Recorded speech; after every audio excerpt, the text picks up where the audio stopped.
Guys, subukan ninyo ang ganitong negosyo. Napakaganda po ng ganitong negosyo, guys. Hanap kayo ng magandang spot sa inyong lugar, sa inyong bayan. May maraming tao dumadaan. Lalo na doon sa mga sakayan ng jeep. Doon kayo magpwesto, guys. Hanap kayo yung hindi nakaabala. Ganun po ang style naming mga vendor. No? Hanap kayo.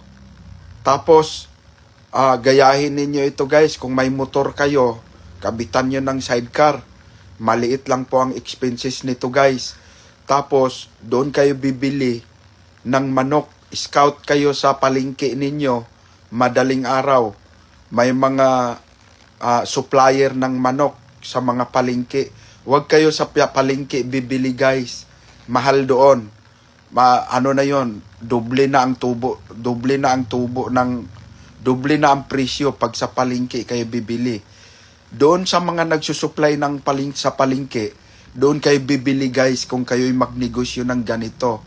Intindihin ninyong mabuti ang sinasabi ko.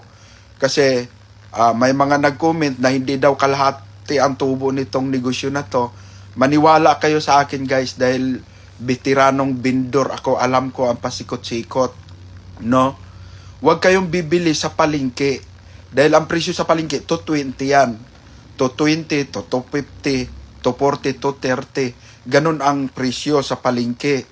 Pag doon kayo bibili sa mga nag-supply sa palengke, 150 lang yan, 140 wholesale. Doon po kayo bibili para kikita kayo ng kalahati, guys. Mahigit ang kikitain. Napakagandang negosyo nito. Subukin nyo.